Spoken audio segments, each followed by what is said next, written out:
You're listening to the Good Old Boys Fantasy Football Podcast. Now here's your hosts, Kevin, Derek, and Alex. All right, and welcome in, ladies and gentlemen, to another episode of the Good Old Boys Fantasy Football Podcast. I am Derek, and joined, as always, by your co-hosts, Kevin and Alex. Gentlemen, how we doing? Doing good, man. Tried to throw you off there a little bit just for some but you did good. Way to be professional through the whole thing, Derek. Good job. You know, it's hard when you're sitting there like doing this weird shout scream thing where you're almost off key and kind of in a weird pitchy deal. Yeah, it's hard to maintain that. I'm just gonna throw that out there. You did well, sir. You did well. Years of practice at this point. Yeah, that's right. But no, man, I'm doing good, man. I'm doing good. Obviously, free agency last week, that was a whole lot of fun as we kind of see the first round of dominoes and where some of these things fall. Obviously, we had the men's and women's, I guess, second and third round of the tournament going on. And all the excitement and upsets that we've seen in a madness of March, if you will. So that's been entertaining. Nevertheless, the World Baseball Classic or Champion, what are they calling that? World Baseball Classic. Yeah. So that has been exciting. Great games over the weekend. The championship game was today, and I couldn't even find it on TV. Like, I was a little disappointed. FS1 maybe? No, maybe. I just pulled it up on my sports guide through Comcast, and it didn't even pop up. I was like, well, screw it. I'm just going to watch Sports Center. So they were saying that was supposed to be like the most watched baseball game ever, and it just goes to show the level of excitement here for where baseball was founded for baseball. The metrics, though, over the weekend were off the charts. Like Miami is reporting or has been reporting like record crowds and record turnouts. Especially the players who play in Major League Baseball say it's the loudest they've ever heard a stadium. Adam Wainwright said it was the most fun he's ever had playing baseball. And this is a guy who's won 2 world championships. Like the players are in love with it. They really are. So kudos to them for having something fun that they can all rally around, be passionate about. I guess kudos to Miami for being able to turn out a good crowd, because I think that was something everybody was a little yee about, because no one ever goes to see the Marlins. Like, their average attendance is something like 22,000 people in a stadium that holds double that. So it's just absolutely nuts that it's being so well received, but good for them. And I haven't seen the championship game, so go USA, and maybe they won, maybe they didn't. I don't know. It just goes to that whole point I was making. The 54 games will change the outcome of baseball there. The fact that there's a short sample size, the scarcity of it makes it, people want to tune in and watch more instead of, hey, I can catch one of the other 161 regular season games if I miss this one. Oh, darn. Oh, did you finally see the final there, Kevin? Yeah, Japan won 3-2. Yeah, Ohtani struck out Mike Trout to end the game. It's going to be a cold Angels locker room. They'll be good. Is this? It might be a best 2 out of 3. I don't know if that's the case or not. Don't quote me on that. Nah, it's not. According to the ESPN headline, it was Ohtani strikes out Trout to clinch WBC title for Japan. There you go. All right, so it's not a best 2 out of 3. Okay. I will say this, that there were more people watching Japan and USA and really all of those semifinal and final games than will ever be in that stadium for a Marlins game. I think I saw 36,000 was the attendance for the championship game, and that's a sellout. And the Marlins will be lucky to have a sellout at any point throughout the course of the season. Opening day, maybe? Maybe opening day, maybe, but probably not. There's so much else to do in Miami, and they're not a good baseball team. So back to other happenings, as Kevin mentioned, the free agency was obviously kind of crazy. Zeke getting let go, which I don't think was a huge surprise, but still kind of one of those end of an era type deals. Zeke has been with the Cowboys his entire career. And that is no longer. So that's kind of going to be different. The other thing I'll say, I watched a lot of basketball. My bracket, I filled out a lot of brackets. My main bracket is in okay shape.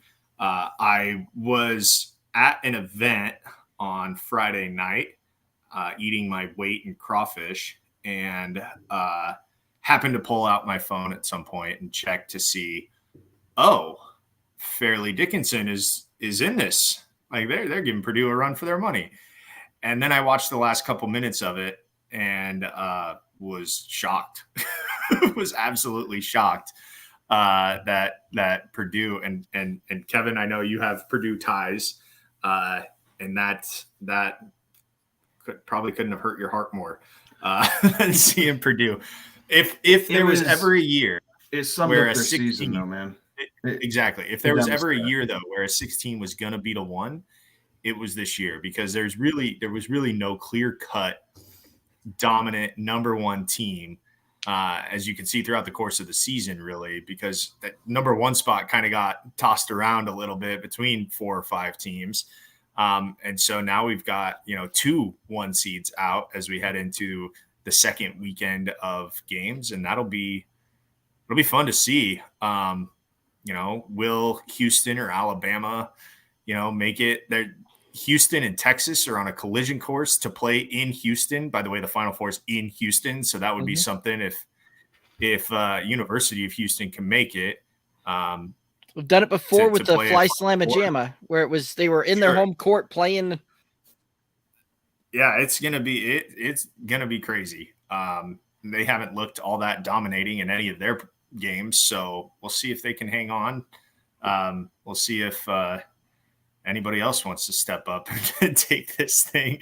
But yeah, kind of cool to witness history. I mean, I remember, kind of reading about, I don't think I watched the UMBC upset of Virginia. But obviously you remember it because it was the first time it happened. And now they've got company. Right? Yeah, that was, I was sitting at a local establishment with our friend Kyle and just catching up with him and watching that. And I just kept shaking my head, man. Like it is a guard tournament, right? Like we see this over and over. You have Purdue, for example, who has a 7'6" mountain of a man in Zach Edey. And he had 28 points or whatever. Like he did okay, but Purdue was 3 of 28 shooting behind the arc. Like It's a guard game. And when your guards can't hit those big shots, you open yourself up to massive upsets. And that was the case there for the Boilermakers. So their tournament got cut short because they couldn't hit the open shots, and they were wide open, guys. Like they were really wide open. Edey found the open guy when they came down to double him almost every time. So his passing was on point when he wasn't scoring at the rim, and his teammates it was a cold night. They just weren't able to knock him down. Well, they also didn't do themselves any favors either with how they actually ran some of that offense and ran some of that too, right? Because they'd have Edey out there 10 to 15 feet away from the basket instead of letting him get down there and about that 5 foot away from the basket side of things, toss the ball in there. Every time that he would go inside, he'd want to put the ball on the floor. When you're 7'4" playing against a team whose average height is 6'3", do not bring the ball down into the land of what is the short people at that point, right? Like, and yes, I just said a bunch of guys that average out to be 6'3" or short. Yes, in comparison to a 7'4", 7'6" guy. Yes, they are short by comparison there. But yeah, especially going down the stretch, that's all they had to do was bring the ball down, dump it in there, get Edey about 5 feet away from the rim, and turn around and just put it off the glass all day long. It was there, and they kept trying to do this weird thing where he bounce the ball, try and make a step down there. No, it wasn't working at all, unfortunately for them. I think that the issue is, and realistically, the way the tournament goes, if you have a bad night, it's just right. Everybody's allowed to have a bad night. You just hope it's not on a night where you can't afford to have a bad night. And Purdue picked a bad night to have a bad night. Yeah. Right. No, absolutely. Right. So Say Levy. On to the next one. But the last 3 years, they've been eliminated by a 13, double digit, a 14, and a 16 seed. They are so built for Big Ten basketball that then they play these smaller, lesser-known colleges who have players who have played together 3 and 4 seasons because they do stick around, and there's a little bit of camaraderie and chemistry that you just don't get in big conference basketball anymore because your player rotation is so quick. It causes problems for them, and they've been bit by the bug. And Curtis Painter and his crew there in West Lafayette need to figure out how to overcome some of those demons and fix it, because they couldn't do it with Ivory last year. They couldn't do it a couple of years ago with I don't even remember that name. He was Caleb something. He went to the NBA, he got drafted by the Spurs, I believe. Sweeney. Is that what it was? Caleb Sweeney. And then they had Edie. They've had big name players. Yeah, they've had big name players that go in first rounds of NBA drafts, and they just can't shake it. Right. Well, and because we all thought that the Princeton Arizona was going to be the biggest upset that we saw of the tournament, and then that didn't last very long. No. But Arizona was good on shocker. Princeton for making it through. Right, they won the Battle of the Tigers there in the second round. Exactly. That was a team. It's funny. I did some reading obviously before the bracket was released, and Princeton. If they won their conference tournament, they won the AQ out of the Ivy, right? Yale would have been a 13 seed coming out of the Ivy. That's, what their RPI and everything would have netted them, according to bracketologist Joe Lenardi. Yale would have been a 13, but Princeton wins the AQ. They get a 15, and poor Wildcats didn't know what hit them. No, that was another team slumping down the stretch.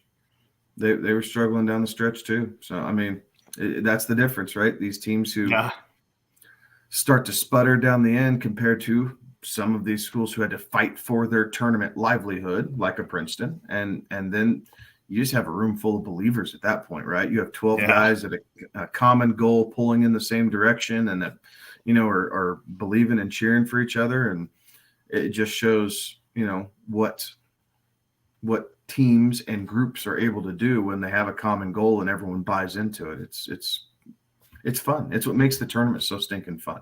Absolutely. And some more great tournament action coming to us this weekend as well. So who would have ever thought y'all were going to be getting NCAA bracket breakdowns from a bunch of football guys? But here we are, guys, not just one trick ponies. True. We could talk about the F1 race too. I had a thoroughly good time watching that this past weekend. But I digress.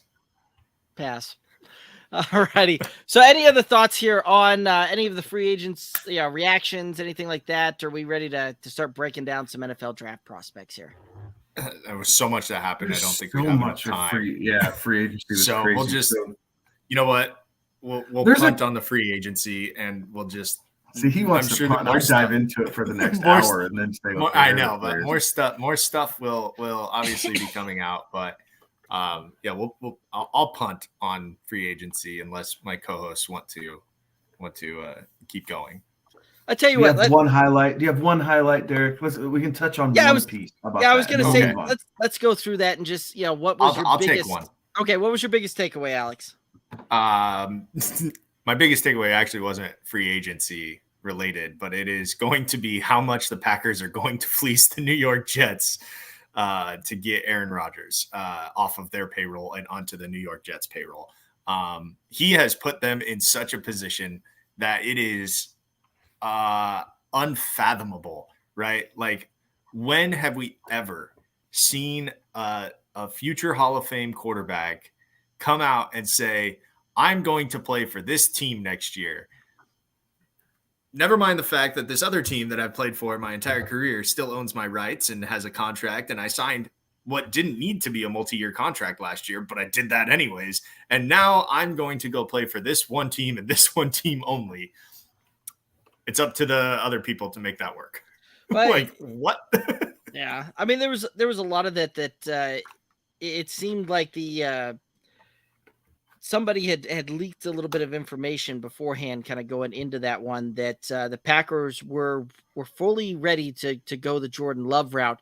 And really, this just seems very fitting because the Packers don't seem to know how to move on from a quarterback any other fashion, it seems like. Especially when said quarterback doesn't want to move on from them, right? Like, or just doesn't want to move on at all.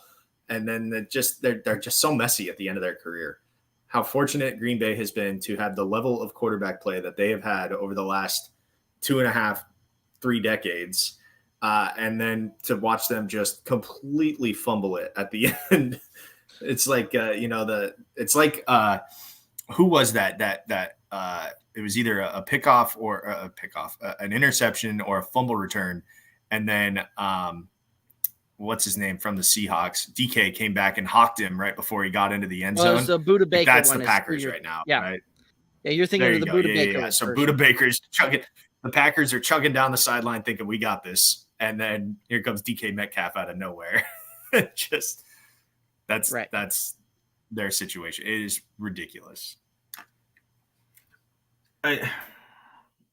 Yes, you're absolutely right. I think my biggest takeaway was I was really interested to see where all the skill position players landed, right? Like, obviously you need these battles in the trenches, and that's we'll get into that as we start doing team breakdowns and player breakdowns and how that works for folks. But just on the surface level, in old faces and new places type thing, right? Like the amount of skill position players that changed teams for one reason or another, and it's still not done, as we continue to hear rumors about DeAndre Hopkins being traded. But I going along with all that, I do believe that I think my favorite move was Miles Sanders to the Panthers, because if Deonta Foreman and Chuba Hubbard can have fantasy relevant seasons without Christian McCaffrey, now that you've upscaled that into Miles Sanders, I think that if people are sleeping on his name coming into this upcoming draft, I think you have yourself a bottom end RB1 with, kind of that mid, maybe even bottom of the top tier type potential coming out of that offense, because they're going to have to run the ball a boatload. And that means lots and lots of touches for Miles Sanders. And we're going to finally be able to get to see what he can do when you take the reins off and don't go RBBC like the Eagles have done. Yeah. Yeah, it'll be interesting to see how that one plays out. Some of the other ones that were interesting were some of the trades that started popping through, started happening there. We had a recent one where the Texans sending off Brandon Cooks to the Cowboys there. That was kind of a little interesting move to see that one come through. But one of the other big ones that I was very kind of surprised to see was how much the Lions, really seemingly feel like they've got to have a multi running back room there by going out and signing David Montgomery to come in there. Like that was a little bit surprising. There as well was the simple fact that they go out and they sign David Montgomery. They sign him away from a division rival, bring him in, and when I saw that Jamal Williams was most likely not going to be there, I was like, okay, maybe this is finally the year that my dynasty shares of DeAndre Swift take off, and then Montgomery signs there, and I'm like, hey, maybe not so much. So, yeah, it's a rough one out there in some of the fantasy world when it comes to some of these signings. But we'll definitely get further into how we think some of those things are going to shake out and how those things are going to break down here after the draft, and when we really start getting into the team breakdowns there. But any other kind of big shockers out there for y'all in the free agency realm? I don't know about big. Obviously, where the quarterbacks went were interesting. I was surprised Mariota found a gig. Honestly, like I was really shocked that not only did he find a gig, but he found a job so quickly, and he was pouting about being the backup in Atlanta, but he's not going to pout about being the backup in Philadelphia, where you're not going to see the field. Like, after walking out on your team, to me, that would have been a blackball offense, right? They talk about these owners and how certain players just kind of get blackballed because of one reason or another. I don't understand how giving up and walking out on your team with a couple weeks left in the season is, in turn repaid by, okay, we're gonna extend your career and give you millions of dollars to sit here and do it. And talent at that point kind of be damned. Like, you're not a locker room guy, you're not a team guy, you're not gonna help anybody, is the perception from the bystander point of view, I guess, if you will. So I was really surprised that Mariota got another go, and I'm honestly quite disappointed in the Eagles for doing it, because I felt like his actions and behavior about throwing his sucker in the dirt and wanting to go home at the end of last year was terrible. And here he is, a couple million more in the bank just to sit on the bench and hold a clipboard. Yeah.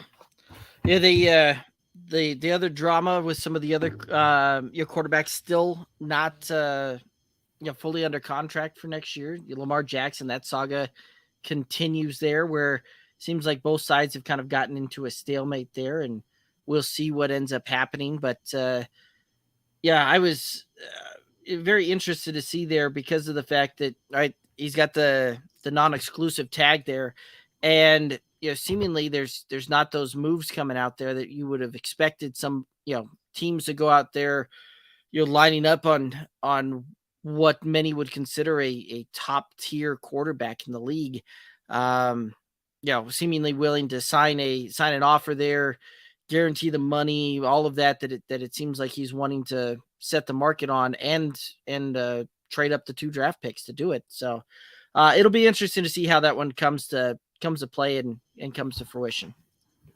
Yeah, I don't know. I don't blame these teams, right? If you set it too low, then you give the Ravens a steal, because then they can match. Right. And really, almost, I would like to see that happen. Is someone offer him, okay, we're going to offer you, $20 million a season.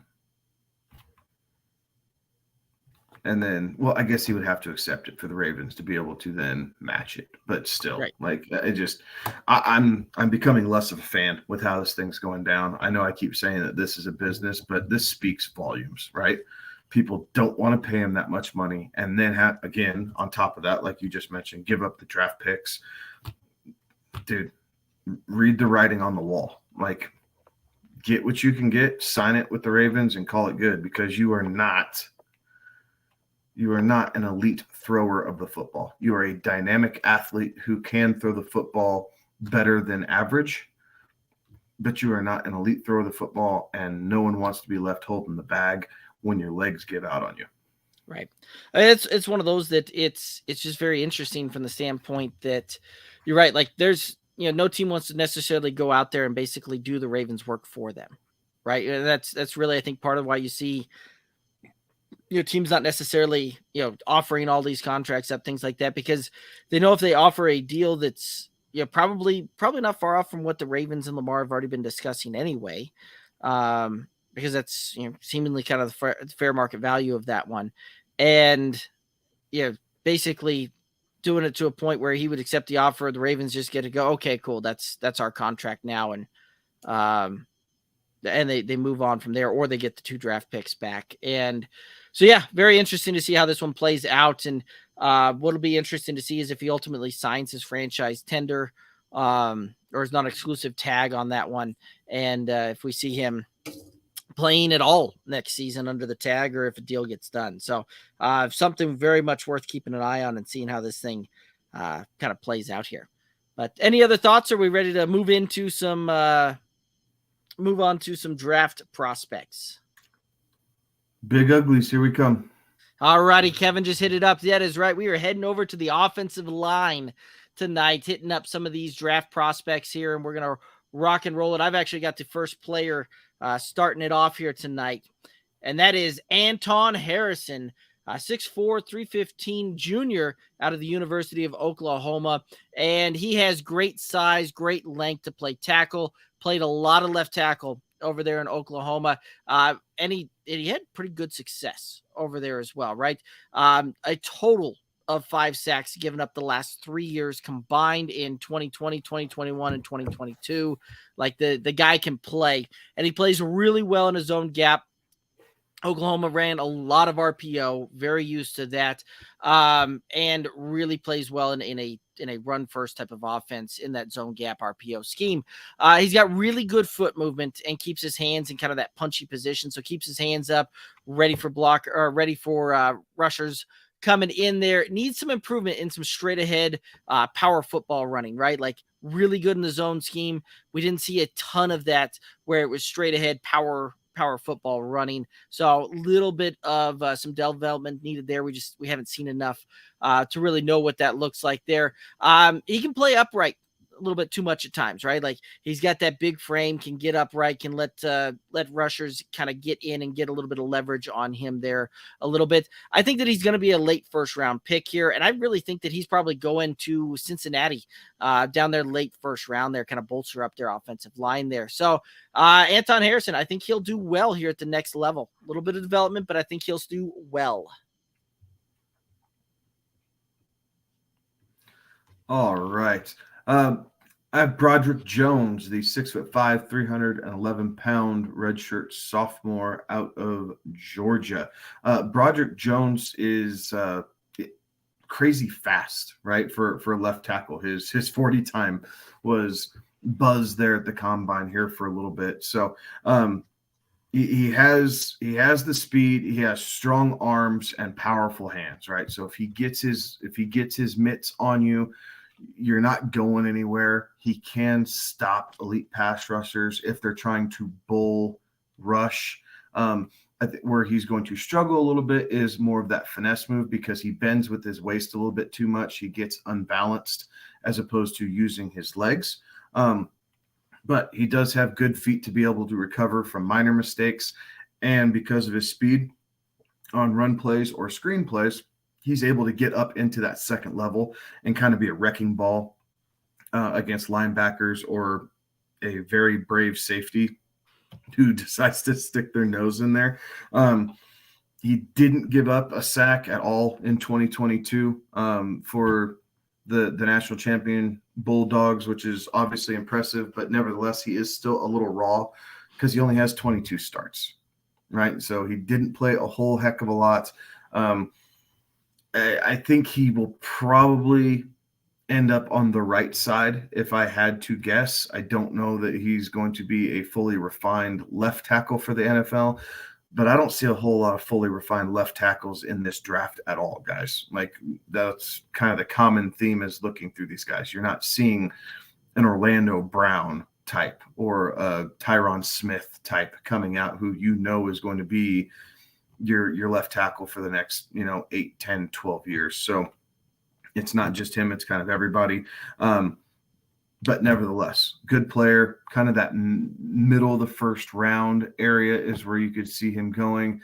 I could see, let's see here. I could see him going possibly to the Patriots. They're kind of in the middle. I could see him possibly going to the Steelers as well. That type of round as teams try and build up around young quarterbacks and help keep them upright there.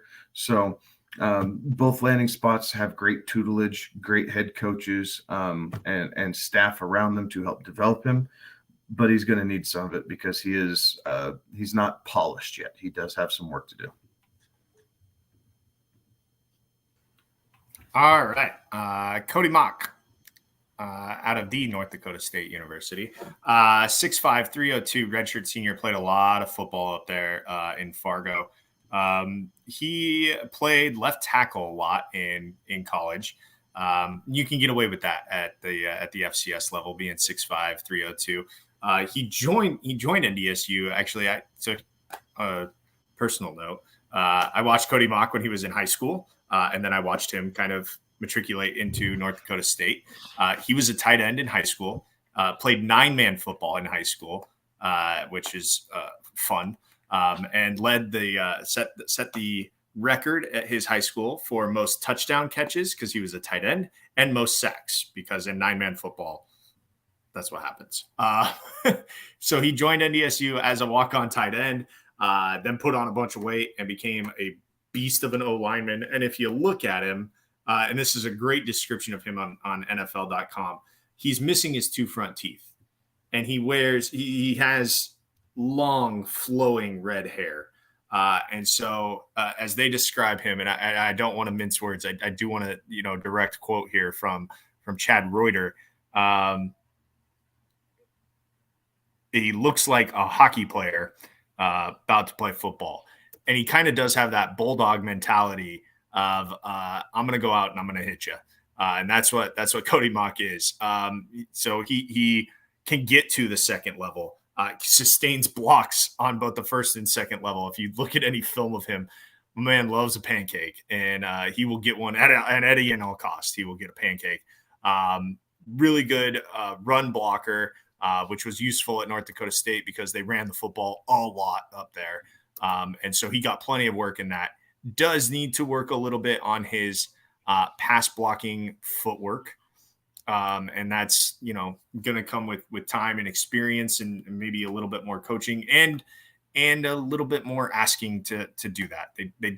I think they were pretty close to 70-30 run to pass at NDSU. So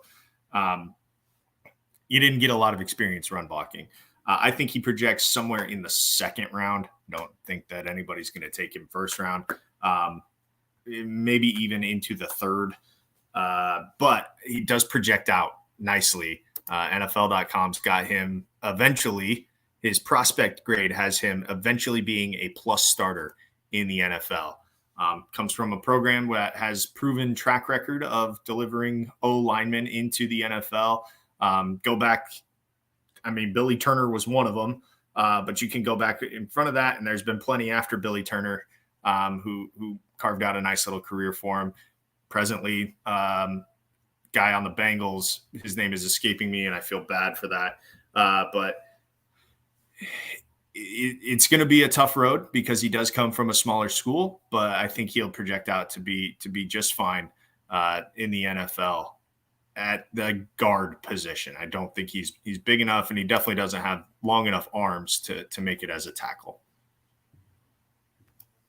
All righty, that'll take us to Paris Johnson Jr., O-line 6'6", 313 junior out of Ohio State. And Paris Johnson's been a very good recruit for a long time, right? He was a 5-star coming out of high school. He's got really good athleticism. He's also really brilliant, really bright as well, right? Like he's an academic standout there, and that's something that you see a lot of these teams these days looking for very bright young men coming up as well, understanding the schemes, be able to do that. He's quick off the snap, very light feet. He has the versatility to play both guard or tackle at the NFL level. He really is best inside of the old phone booth type of mentality there, right? Like get in close and really kind of let really work in close there.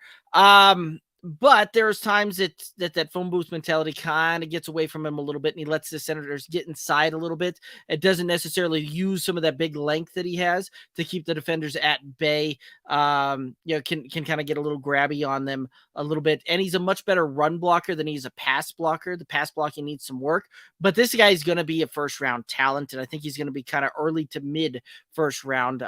Would be a great fit with Tennessee. Down there to pick 11 is kind of where I see him rocking and rolling out there. That's one. Peter Skoronski. Yes, I said that right. Okay. 6'4", 313 pounds, junior out of Northwestern. This guy is probably the best overall athlete there at left tackle that we have this season. And he's probably the best left tackle in the draft class, but the draft class is average, right? Like Kind of touched on that here a minute before. He has really good footwork, has a really good, really high IQ, or situational awareness when it comes to pass pro, but he has really short arms for his size. So he's probably going to translate to guard once he gets into the NFL. And I think he could be a very, very, very good guard. I just don't think his arms are long enough to be able to play out on the island of tackle. That being said, I see him going to the Jets to help protect Aaron Rodgers or whoever else they have playing quarterback in New York this season. But I do think they continue to build up that offensive line. Overall, great run blocking presence. Pass pro is solid. Does not give up a whole lot of sacks, but does have issues with speed rushers because he can't get his mitts on them. I like it.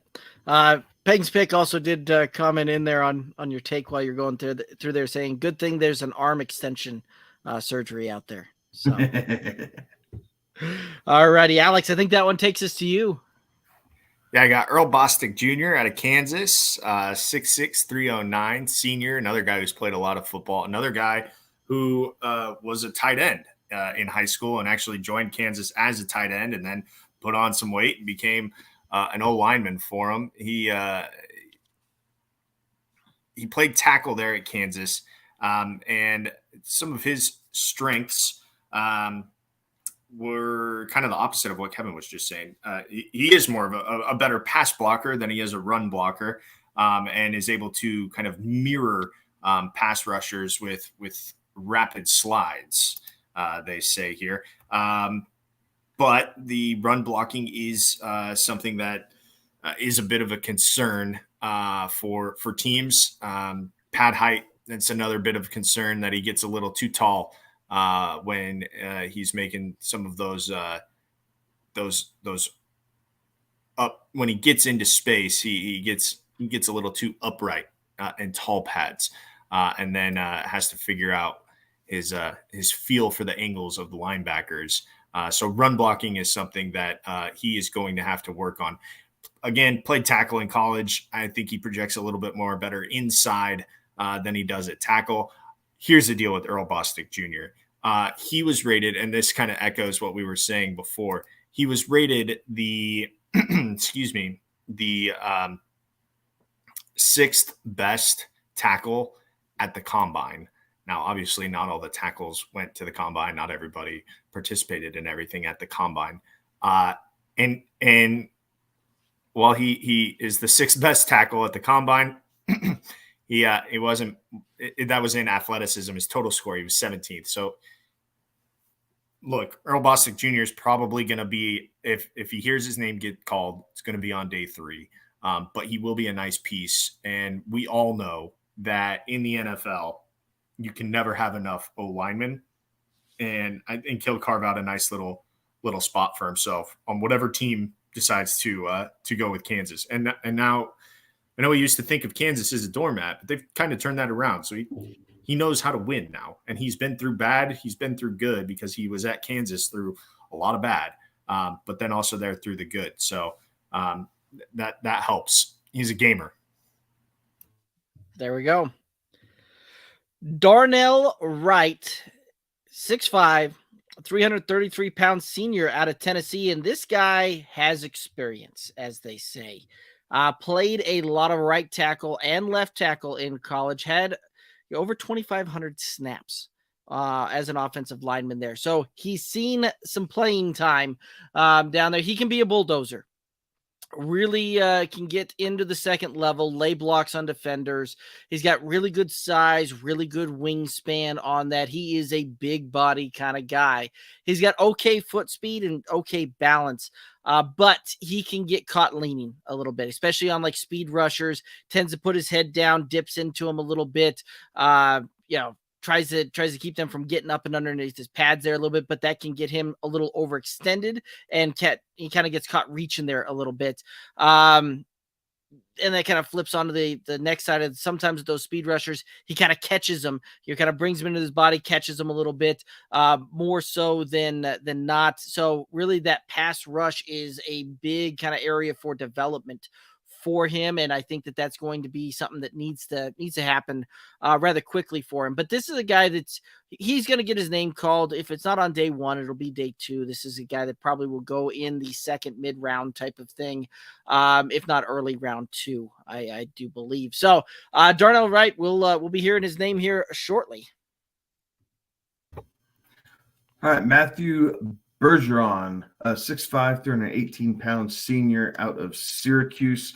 This guy is a 4-year starter. He has tons and tons of snaps under his belt. Played very well for the Orange, who are not necessarily known for their football talent, but nevertheless, here we are. So profiles as a day two guy, has played both tackle positions in college. I think his game translates better to guard in the NFL, but he could be one of those guys where he's not ever really going to be your starter, but he's going to be one of those great gap offensive linemen where you can play him outside or inside, swing guard, swing tackle type deal where he's able to just help fill holes.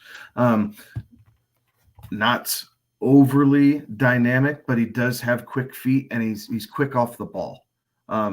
Right after he gets off the ball, kind of stutters a little bit. He's another guy with shorter arms, so he does struggle with being able to reach out and just kind of hold some of those pass rushers who aren't coming right at him.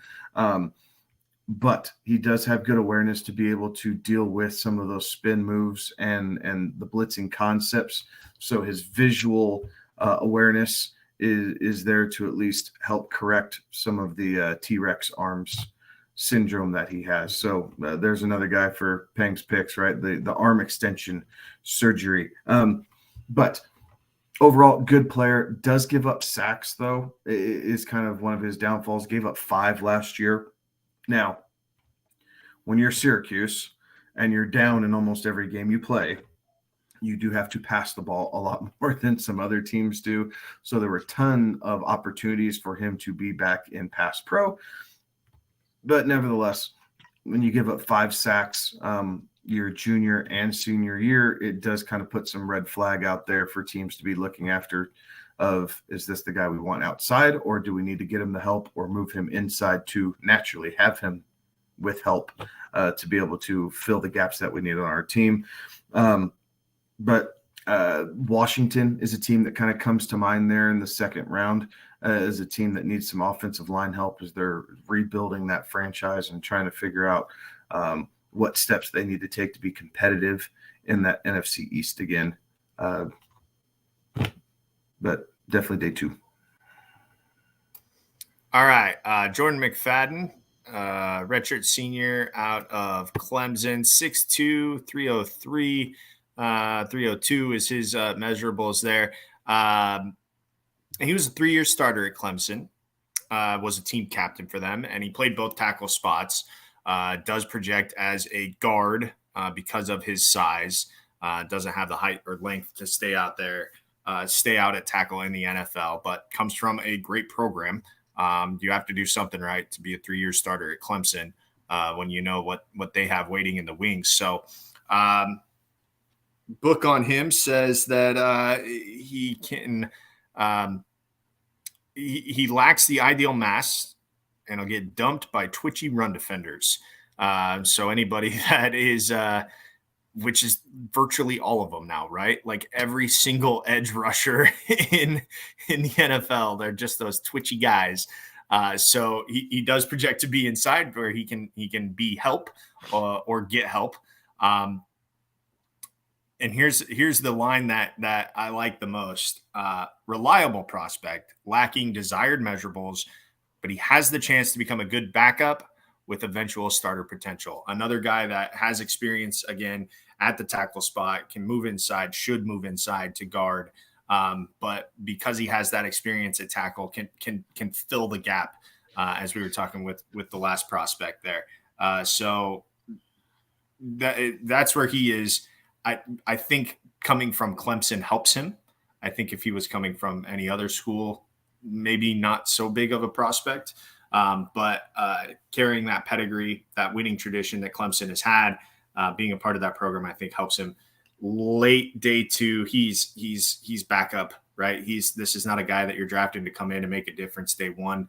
This is a guy that you draft to develop and help your team in times of need. So late day 2, probably more closer to day 3 when it comes in the draft. All righty. Any other thoughts on the offensive lineman we want to hit up here? Or are we ready to get into some mocking? I was really underwhelmed by the offensive line class. It's a tough class, yeah. And to your point, Kevin, too, like what you said, there isn't really that like standout tackle, right? Like there isn't that standout. A lot of these dudes are interior linemen, which again, you know, they played outside in college, but you know, you need something a little bit more when you get up to the NFL and you're not playing directional state, you know, every third week, or, you know, even in some of these bigger conferences, you can get away with having a little more or a little less size. But there wasn't a ton of genuine. You want that 6'6", 6'7", yeah, you know, 325, 330 guy with the 6'11" wingspan who can just reach out and, if nothing else, bump someone off their spot, right? And that's right. So, you know, for those of you listening, that's part of the deal with the short arms, at least with some of the guys that I was covering, is they don't have that reach as a guy's going around them to be able to bump him off his spot. And particularly with how a lot of these edge pass rushers have taken pages out of like a Von Miller playbook, right? A lot of these younger guys grew up watching Von Miller. And one of Miller's marquee pass rushing moves, right, is that weird Gumby looking bend that he has on his speed rush coming around the outside. Well, if you have short arms, you can't get enough leverage on that to be able to push him 2 yards outside his path and buy your quarterback that extra 2-3 of a second, which doesn't sound like a whole lot, but in the NFL, that's the difference between a strip sack and a completion. Mm-hmm. So that's part of the problem with some of these guys. The guys who have the length don't have the foot speed. The guys who have the foot speed don't have the length. So you're trying to, you know, square peg round hole the offensive line a little bit because you really do need a guy who is a wall at preferably both tackle positions, but definitely blind side of your quarterback. So it's much like the wide receiver class that we'll touch on. You have a bunch of Z and Y receivers. You don't have too many X receivers in this class anymore, right? Everybody's 6'1", 6'2", 195 to 210 pounds, quick twitch, kind of go over the middle guys, but you don't have that 6'3", 6'4" guy with leaping ability like a Justin Jefferson or Jamar Chase, right? Just two guys who have recently come out and set the world on fire at wide receiver. You don't have anything close to that. So it's an odd draft class for some of these positions, and teams are just, you know, they're aware of that, right? They have scouting departments who are telling them all of this, and then it's what their philosophy says to try and make them fit inside their scheme, because you need the depth, right? You have to have these young players to develop and, you know, groom, because you never know what's going to happen. But it's going to be harder to find as Alex referenced, it's going to be harder to find a day one starter out of this group of offensive linemen, because their skill sets are hodgepodge. You don't have a complete package all the way across. Right. Well, and you look at it too, from some of that also comes from the standpoint that you think about some of these previous classes, right, where the best center in them was a guy projected to be, projected very late type of thing. Creed Humphrey was a third round type of projection. Tyler Linderbaum a couple of years ago was a guy that we were, a lot of folks thought would be like a second, third round type of guy. You've got some of these centers out there this year that are actually projected to be kind of up in the mix and are scoring out and rating out with a lot of that. And that just kind of, again, speaks to the level of depth that you've got in this class at a tackle position, especially when it comes to like the left tackle, that blindside type of tackle. You got a lot of right tackle and a lot of guys that ultimately will be guards in this when it's all said and done. So very interesting to see how this thing kind of shakes out and plays out. But you're right. This is not one of those that doesn't have the standout. It's got a lot of depth kind of pieces for an offensive line, but doesn't have that standout guy there. Yeah. Versatility is king. The Exactly. Players that come in and make themselves available to change position or learn multiple positions are the guys in this class that will have very good, long professional careers. The guys who have their, feet cemented saying, no, this is what I'm playing and this is who I am and this is all I've ever known, they're going to struggle and they're going to have a short career. Right. Well, I mean, you sit there and you think about, right, you mentioned Orlando Brown earlier, right? Like that was a guy that drafted and actually came in and moved to right tackle and it's that, then moved back to left tackle type of thing. And that was your prototypical type of guy that you look for as a left tackle. So, even guys that rate out like that, still you got to sometimes see them move around and rock and roll that. Alrighty. Any other thoughts here on any of these, on the big uglies, the hog mollies here? Or do we want to hit up some mock drafting? Mock it up. Alrighty, let's mock it up. And we're going to go ahead and head right on here to the old mocker. And this is going to be a 12-team Dynasty format. We're just going to go through 3 rounds here. Be real quick when it's all said and done. Kevin is going to kick us off here. Before we get started here, the reason why we're doing this, and Derek, you can chime in if I'm off base here, but we're doing this because this is where we see these guys, where we value them before we know their landing spot, and we know how much landing spot can make or break a player's really career. And really they're valuable, their value to us as fantasy drafters. So we're kind of doing this, blind, obviously, because we don't know where these guys are going to end up, what kind of offense they will be a part of, aside from, say, maybe 1 or 2 of the quarterbacks, where we have a pretty good idea, where they're going to end up. But we're doing this to kind of give us a baseline and to show how important a landing spot is for a guy when he gets drafted. That is very well said there, Alex. And so, yeah, always love kind of going through this and kind of giving the before landing spots established and, after landing spots established there. And one of the key points on that one, right, like we talk about how much landing spot will affect a draft capital is CEH from a few years ago, right? Like CEH in most of the drafts beforehand was a mid to late first round. In dynasty deals, the Chiefs take him at the last pick of the first round, and all of a sudden we see him shoot up in many cases to kind of the 101 in a lot of rookie drafts there. So just kind of one of those that landing spot will certainly play into it, and sometimes you need to kind of go with what you've rated some guys out and stick to that a little bit as well. So let's go ahead and get this started. Kevin, you're going to be up first, and go ahead and lead us off here. Okay, so single quarterback, right, is what we're looking at here. I think I set it up as a flex, super flex. Oh, super flex. So this does play with what you have a little bit, right? Mm-hmm. So if you have quarterbacks, if you have Aaron Rodgers, Matt Stafford, obviously Tom Brady just retired, Ryan Tannehill, like if you took a stab at Derek Carr.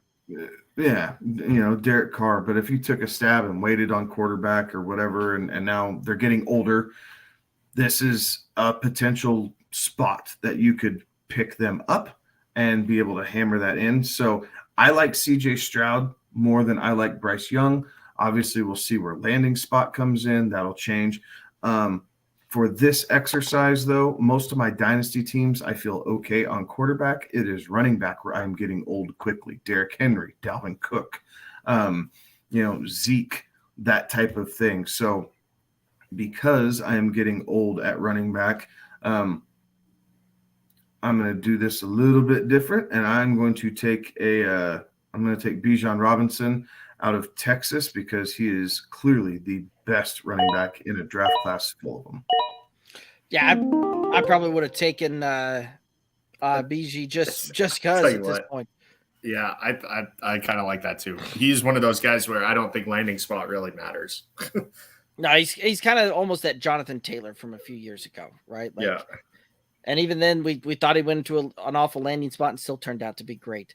You know what? Right here, I'm sitting here, and I could take wide receiver, but like Kevin mentioned, this is not necessarily a super great wide receiver class, but there is a guy out there that can be kind of that cheat code when it comes to fantasy production there.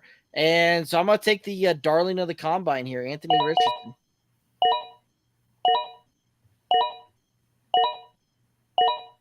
Okay, so after Anthony Richardson went, we had Jackson Smith and Jigba go, Jordan Addison, Will Levis, Quentin Johnson, Zach Charbonnet. Michael Mayer comes off the board there. Somebody was desperate for tight end.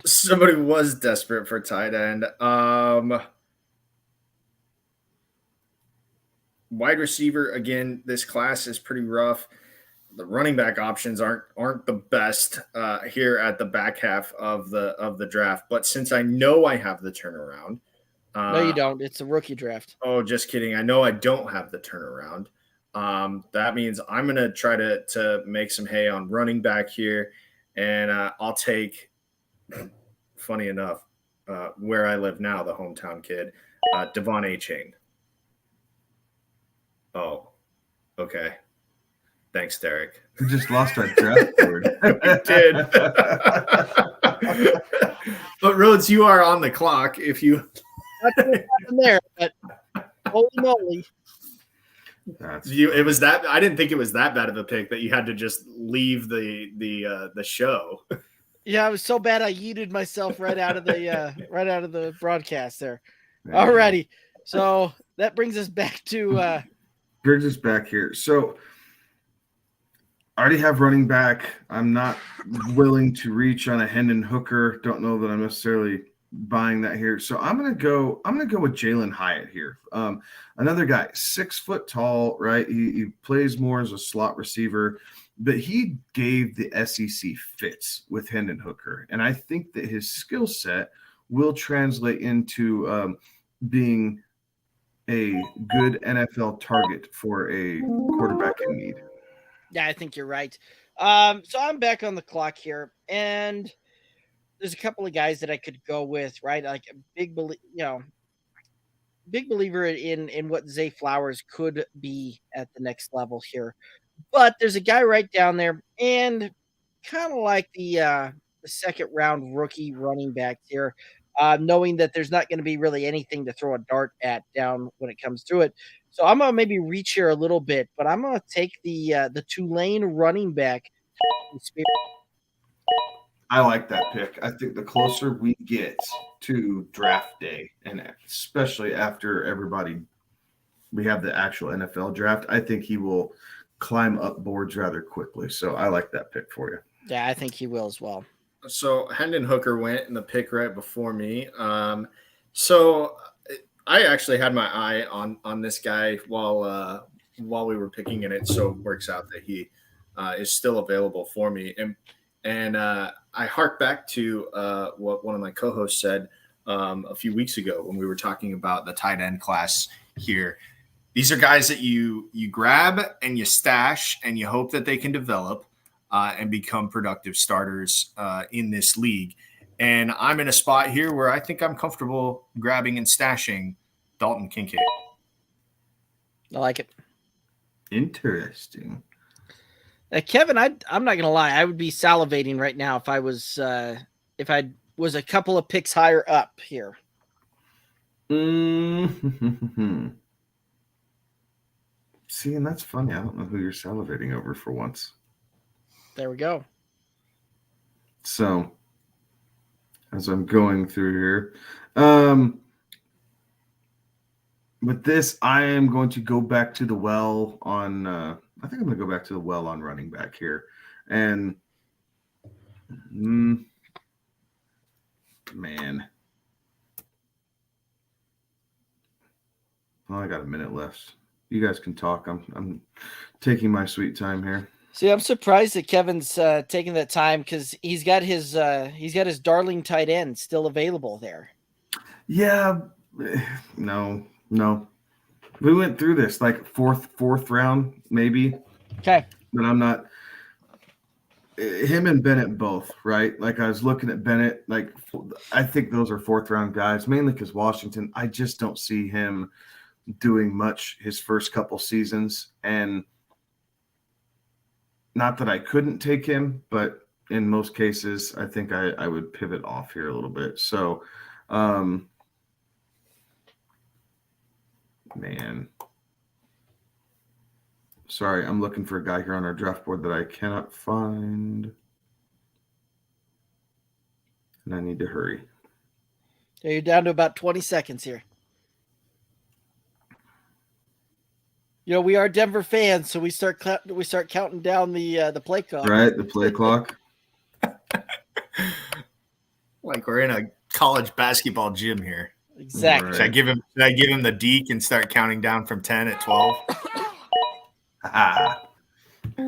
Okay. So this was one that the guy I was kind of salivating for there ended up going just a little bit before. Roschon Johnson is a guy that I think will have some pretty big impact there. He's got that.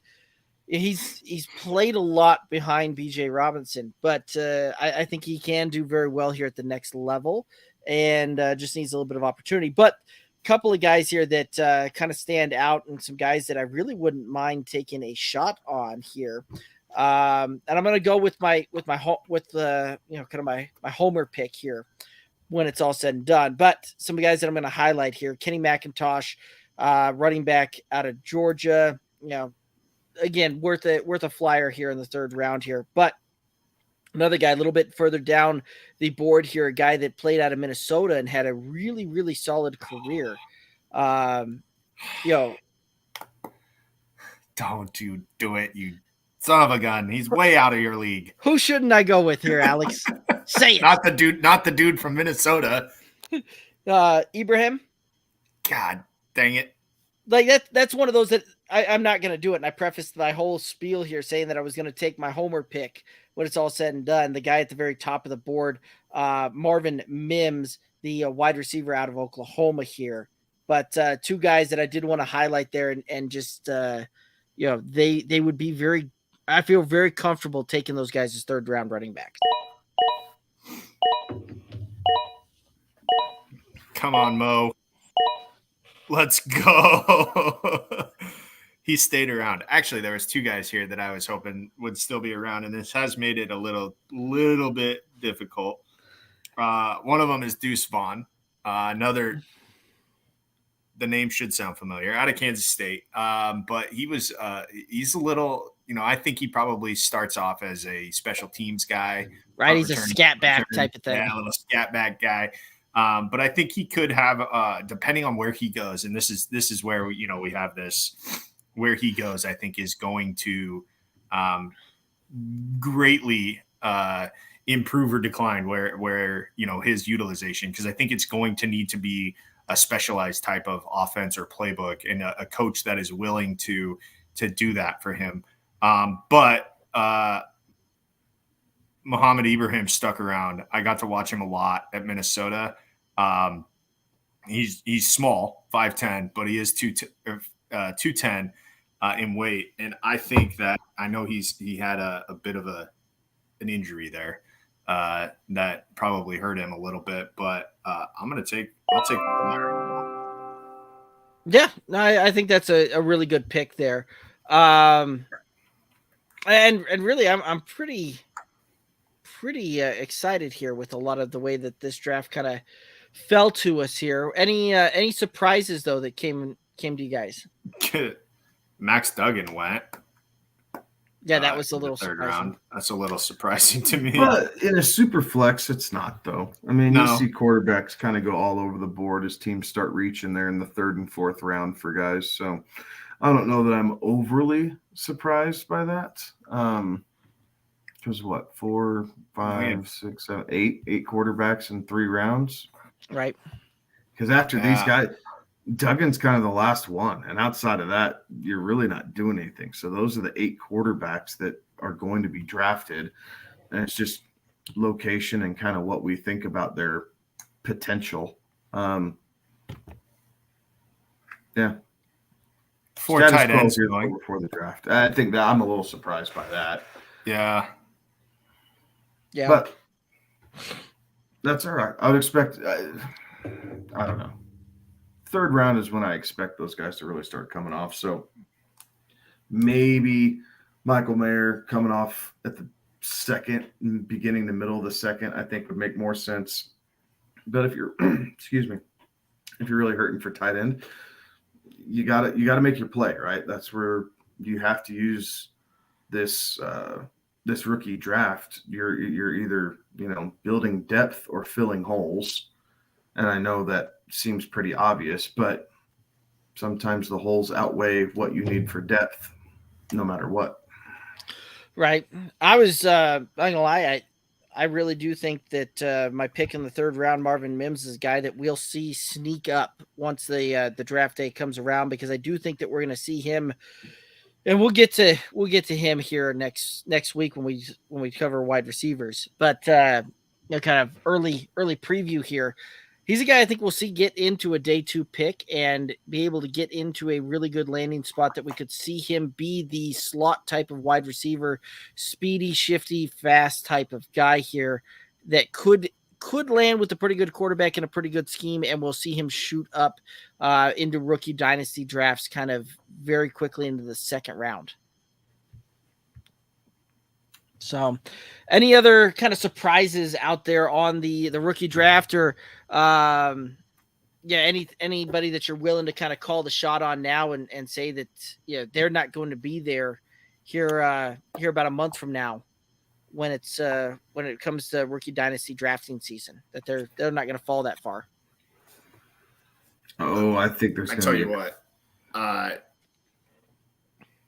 if you're in a league and Bijan Robinson isn't the first one that's off the board, and you're picking second, you should be eternally grateful that the person in front of you is so desperate for quarterback that they went that route.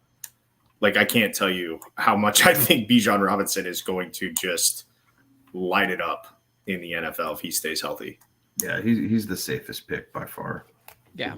It's unbelievably safe.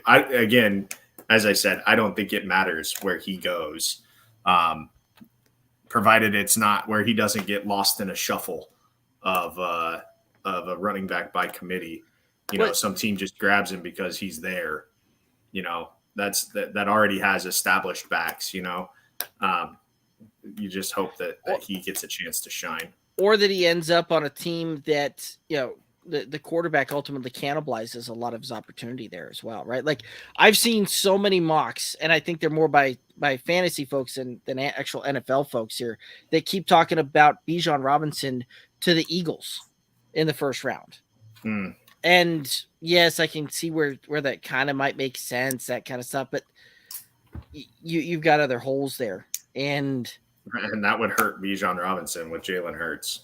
Right. That's not the landing spot you want. Yes, I get that they've got a tremendous offensive line, yada yada yada. That is not the landing spot you want for him. Eagles are going defense, man. Yeah. I'm not quite sure where exactly. We're still to get through our mocks, but I'm dead certain that the Eagles are going defense after everything that they've lost this offseason and not being able to keep everybody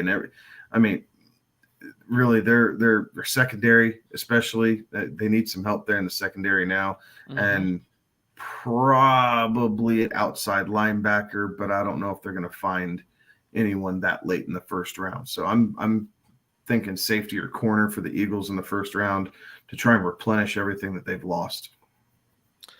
Yeah, I would agree with you 100%. They're going to go defense. Defensive tackle, maybe. Yeah. Right. Like, yes, you have Jordan Davis, but if you like to rotate those guys in and out, like the Eagles did last season, you need more than Jordan Davis. So I can see a defensive tackle or defensive end to help keep that rotation in mix. And if one of these guys falls because we have 4 or 5 quarterbacks go and just kind of push everybody down, I think the Eagles would kind of salivate at that moment to be able to get a good interior defender, because all the teams in front of them were pushing quarterbacks. Right.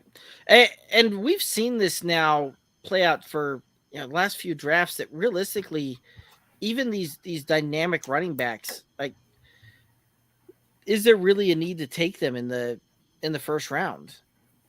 Like, I think Robinson's special enough you can. Like, we've been talking about Bijan Robinson for 3 years now. Like, true. Yeah. We really have been. So I think it may not translate identically to the NFL game, but for fantasy, he's the safest player in this entire draft.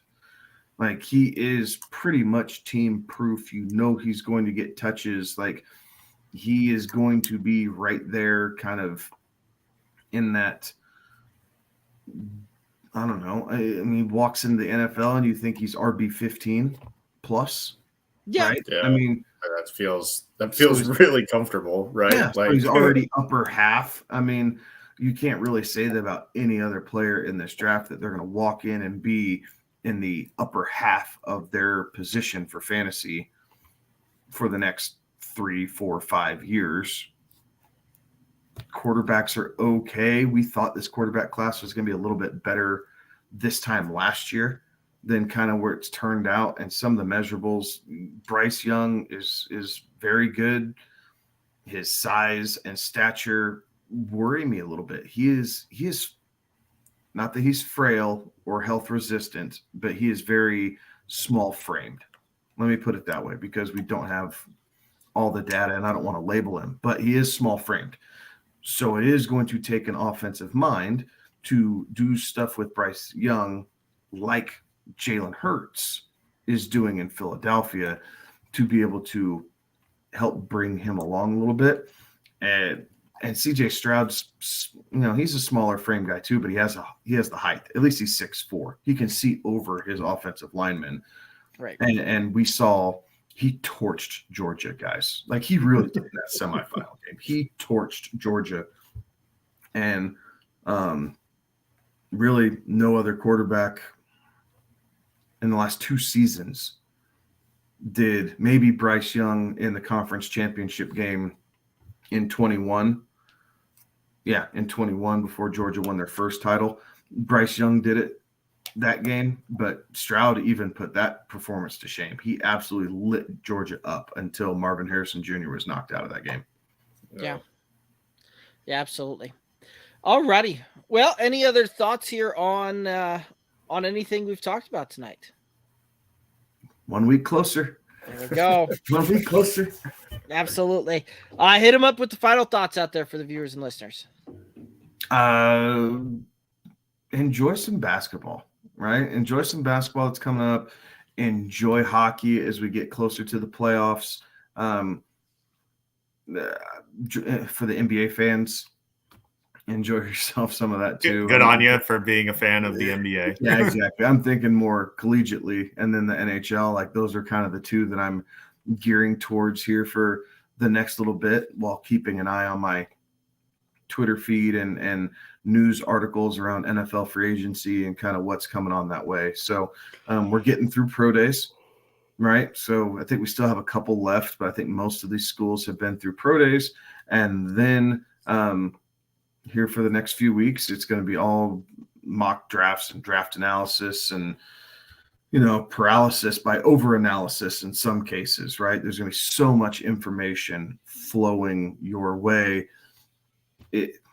Sit tight and relax. Like, the dust will settle at the end of April, and then we will really start diving into some things, because right now everybody is tossing darts because we don't know where these guys are going to go, and system does play such a huge key in the initial success or detriment of these young players. True. Could not agree more. Cosign, seconded. Have fun, everybody. Hope your bracket isn't in shambles after second weekend. Right. Nobody mentioned Auburn's pro day and all the folks that'll be watching. All right. That Okay. one. I kind of wanted. I was throwing Auburn's pro day. Whoop-de freaking. Cam's gonna be there. So, yeah, we'll see how that one plays out and how that one works. But yep, some interest to Auburn's pro day there. Alrighty. Well, that's going to do it for us, guys. Make sure that you're following us on the socials, Twitter, Instagram, Facebook, TikTok, at Good Old Boys FF. Best way to support this independent podcast, head on over to the YouTube channel, Good Old Boys Fantasy Football Podcast YouTube channel. Click that subscribe button and all of that. He's Kevin. He's Alex. I'm Derek. Have a good one. Be safe. Toodaloos.